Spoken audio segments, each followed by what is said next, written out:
இன்னைக்கு நம்ம சட்டுப்புட்டு சமையல்ல ரொம்ப ரொம்ப டேஸ்டியான ஒரு ஸ்நாக் ஐட்டம் பார்க்க போறாங்க. வணக்கம் மேடம். உங்க பேர் சொல்லுங்க. விஜயலட்சுமி. விஜயலட்சுமி. உங்களோட சொந்த ஊரு? விழுப்புரம். விழுப்புரம் தான். இன்னைக்கு எங்களுக்கு என்ன டிஷ் ப்ரிப்பேர் பண்ணி கொடுக்க போறீங்க? மாவடி காரலு. மாவடி காரலு அப்படின்னா மாங்கால வடை. மாங்கால வடை. ஆஹா, வித்தியாசமான ஒரு வடை ரெசிபி நம்ம கத்துக்க போறோம். இதுக்கு தேவையான பொருட்கள்லாம் சொல்லுங்க. ஊற வச்ச புழுங்கல் அரிசி, துவரம்பருப்பு, கடலைப்பருப்பு, மாங்காய், பெருங்காயம், லெமன் சால்ட், உப்பு, கடுகு, பச்சை மிளகாய், கருவேப்பிலை, எண்ணெய். இவ்வளவுதான் அதுக்கு தேவையான பொருட்கள். ஆமாங்க. ஓகே, சோ இப்போ ஃபர்ஸ்ட் நம்ம என்ன பண்ணணும்? ஃபர்ஸ்ட் ஊற வச்ச புழுங்கல் அரிசி எடுத்துக்கணும். அதெல்லாத்தையும் போட்டு அரைக்கணுமா நம்ம? இல்ல, பச்சை மிளகாய், மாங்காய், பெருங்காயம், உப்பு அதெல்லாம் அரைச்சிடணும். சரி, முதல்ல எண்ணெயை நம்ம காய வச்சிருவோமா? வச்சிடலாம்.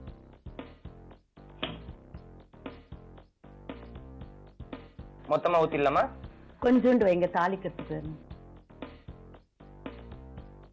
எண்ணெய் ஊத்தியாச்சு. பட்டு என்ன பண்ணணும்? மிக்ஸில வந்து அரைக்கணுங்க. சரி. பச்சை மிளகாய் ஃபர்ஸ்ட் கொடுங்க. பச்சை மிளகாய் ஒரு கப்புக்கு 6 மிளகாய் போடணும். இப்போ வந்து கொஞ்சமா தான் அரைக்க போறேன், அதனால வந்து 2 போடுறேன். 2.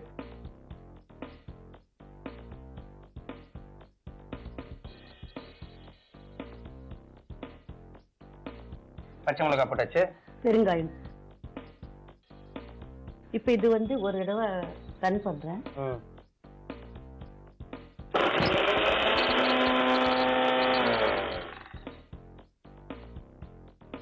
அப்புறம் மாங்காய் போடணும். மாங்காய்,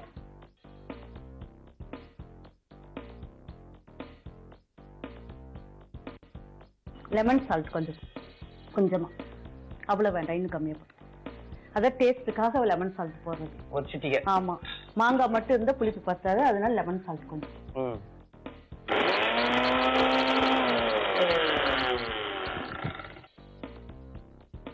இப்ப கொஞ்சம் தண்ணி ஊத்திக்கலாம். தண்ணி ஊத்திக்கலாம். கொஞ்சமா ஊத்தணும். கொஞ்சமா, இது நைஸ் ஆகிறதுக்காக ஊத்தணும்.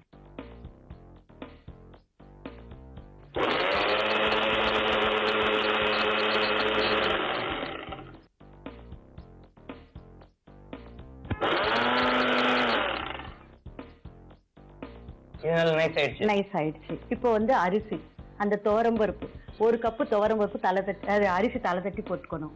அதுக்கு மேல கோபுரமா துவரம்பருப்பு போட்டுக்கணும். வெது நீர்ல ஊற வைக்கணும் ஒரு 2 மணி நேரம். 2 மணி நேரம். இப்ப அது மாதிரி நான் ஊற வச்சிருக்கேன். இப்ப காமிக்கிறதுக்காக கொஞ்சமா இருக்குது. நல்லா தண்ணிய வடிகட்டிட்டு அரிசி துவரம்பருப்பு போட்டுக்கணும். அதை மட்டும் போட்டுக்கணும். ஆமா, தண்ணி இருக்க கூடாது, ஏன்னா இது வடை இல்லையா, தண்ணி இருந்தா அப்புறம் பொரிக்க வராது. இப்ப வந்து நைஸா அரைச்சுக்கணும். சரி.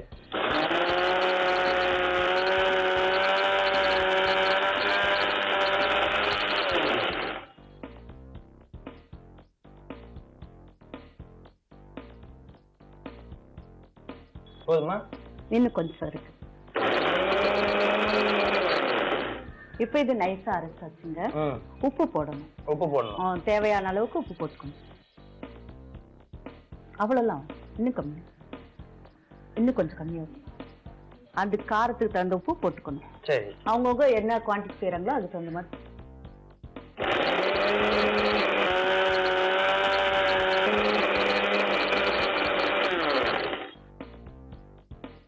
இப்ப இந்த மாவு வந்து ஒரு பாத்திரத்துல எடுத்துடணும். இப்ப வடைக்கு ரெடி ஆயிடுச்சு. ரெடி ஆயிடுச்சு. இது தாளிக்கணுமா? ஆமா, இது ஒரு கிண்ணத்துல எடுத்துட்டு அப்புறம் வந்து தாளிக்கணும். கருவேப்பிலை போட்டுடணும். அப்புறம் வந்து இது கொஞ்சம் தண்ணியா இருக்குதானே, அது வந்து வராது. அதனால ஒரு துணியில போட்டு கொஞ்ச நேரம் தண்ணி இருக்கிற வரைக்கும் நல்ல துணியில போட்டு, மல் துணியில போட்டுடணும். சோ இப்போ இது ஏற்கனவே ரெடி பண்ணி வச்சிருக்கேன். இது ஏற்கனவே தாளிச்சு கருவேப்பிலை போட்டு ரெடியா இருக்கு. ஆமா.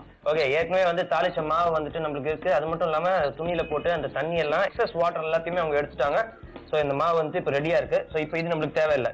இந்தாங்க, இந்த மாவு யூஸ் பண்ணிப்போம். இப்ப இந்த மாவு இருக்குது. இப்ப கடுகு தாளிச்சிட்டோம் இந்த மாவுல, அதனால கடுகு இப்ப தாளிக்க தேவையில்லை. ஓகே.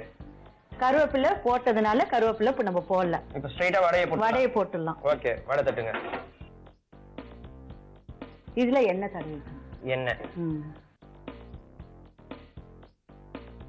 எண்ணெய் தடவி மாவு எடுத்துக்கணும். நல்லா உருண்டையா ஷேப்பா செய்துக்கணும். செய்துட்டு பேப்பர்ல வச்சுட்டு இப்படி வடை தட்டுற மாதிரி மெலிசா தட்டணும். ரொம்ப மெலிசாவும் இருக்கக்கூடாது, ரொம்ப மொத்தமாவும் இருக்கக்கூடாது, அந்த மாதிரி இருக்கணும். எண்ணெய் தொட்டுக்கணும், கையில வரலன்னா கொஞ்சம் எண்ணெய் தொட்டுக்கலாம். நல்லா ரவுண்டா தட்டிட்டு மத்தியில ஓட்டை போட்டுணும் சின்னதா. இப்ப கருவேப்பிலை இருக்கு, நான் எடுத்துடுறேன்.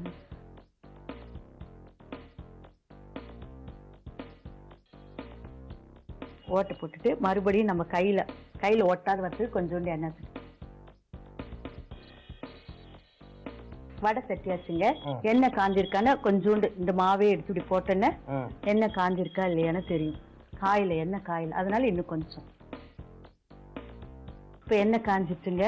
இது அட்டை டைம்ல 3 4 2 அப்படி போடக்கூடாது, ஒண்ணு தான் போடணும். ஆமா. ஏன் சண்டை போட்டுப்பாங்களா? அப்படிலாம் இல்லைங்க, ஒண்ணு ஒட்டிக்கிச்சுன்னா அப்புறம் இதாயிடும். அதனால ஒண்ணு நல்லா திருப்பி விட்டுட்டு ரொம்ப ஜல்லிக்கரண்டி வேணுங்க எடுக்கிறதுக்கு. இது வந்து ரொம்ப ரோஸ்டா எடுக்க கூடாது, கொஞ்சம் மெதுவா சாஃப்டா இருக்கும் போதே எடுத்துடணும். அப்பதான் சாப்பிடுறதுக்கு டேஸ்டா இருக்கும். மொறுன்னு எல்லா வடையும் எடுக்கிற மாதிரி எடுக்கக்கூடாது. இப்படி ஒரு பக்கம் இதான உடனே மறுபக்கம் திருப்பி போட்டு அது மாதிரி 1 செகண்ட் இருந்தா போதும், எடுத்துடலாம்.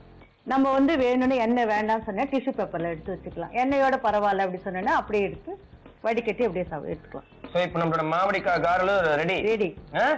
டேஸ்ட் பண்ணி பார்த்துடலாம். பார்க்கலாங்க. இப்போ வந்து இது வந்து நம்ம அப்பதான் சுட செய்து கொடுக்கணும் அந்த மாதிரிலாம் இல்ல. யாராவது கெஸ்ட் வராங்கன்னா முந்திய கூட செய்து வச்சிடலாம். ஆற டேஸ்ட் நல்லா இருக்கும். முந்தி நாள் அரிசி ஃப்ரிட்ஜ்லயும் வச்சுக்கலாம். வச்சுக்கலாம். சோ அப்ப ஏற்கனவே நீங்க போட்டு வச்சிருக்கிறது இருக்குங்க. ஓகே, இப்போ அத சாப்பிடலாமா? அப்போ சாப்பிடலாம். அடுப்பு ஆஃப் பண்ணிடலாம். ஆஹா, பிரமாதமான மாவடிக்காய் காரலு. டேஸ்ட் பண்ணி பார்த்துட்டுமா? பாருங்க. மாவடி காரலு டேஸ்ட் பண்றதுக்கு முன்னாடி சின்னதா ஒரு ரீகேப். மாவடி காரலு ப்ரிப்பேர் பண்றதுக்கு முதல்ல புழுங்கல் அரிசியும் தோரம் பருப்பையும் 2 ஹவர் நல்லா சோக் பண்ணிக்கோங்க வாட்டர்ல. அதுக்கப்புறம் கடலை பருப்பையும் நீங்க வந்து தண்ணியில நல்லா ஊற வச்சுக்கோங்க. அதுக்கப்புறம் அடுப்பை பற்ற வச்சுக்கோங்க. அடுப்புல ஒரு சட்டி வைங்க. சட்டியில கொஞ்சம் எண்ணெயை ஊத்தி எண்ணெய் நல்லா காய விடுங்க. எண்ணெய் காயிற நேரத்திலேயே மிக்ஸி ஜாரை ஓபன் பண்ணிக்கோங்க. தேவையான அளவு பச்சை மிளகாவை கட் பண்ணி போட்டுக்கோங்க. அதுக்கப்புறம் பெருங்காயத்தை வந்து லேசா அதோட சேர்த்து அதை ட்ரையா அரைச்சுக்கோங்க. அரைச்சதுக்கு அப்புறம் அதுல வந்துட்டு தேவையான அளவு மாங்காய் துண்டுகளை சேர்த்துக்கோங்க. தேவையான அளவு லெமன் சால்ட்டும் சேர்த்துக்கோங்க. நல்லா கொஞ்சமா தண்ணியை ஊத்தி நல்ல திக்கா ஒரு பேஸ்ட் மாதிரி அரைச்சுக்கோங்க. அதுக்கப்புறம் ஏற்கனவே ஊற வச்சிருக்கிற புழுங்கல் அரிசி தோரம் பருப்பு அதோட சேர்த்து நல்ல திக்கா ஒரு பேஸ்ட் மாதிரி அரைச்சுக்கோங்க. கடுகு கருவேப்பிலை போட்டு தாளிச்சு நம்மளோட மாவோட சேர்த்துக்கோங்க. ஏற்கனவே ஊற வச்சிருக்கிற கடலை பருப்பையும் அதோட சேர்த்துக்கோங்க. அதுக்கப்புறம் ஈரத்துணியில வச்சு எக்ஸஸ் வாட்டர் எல்லாம் ரிமூவ் பண்ணிடுங்க.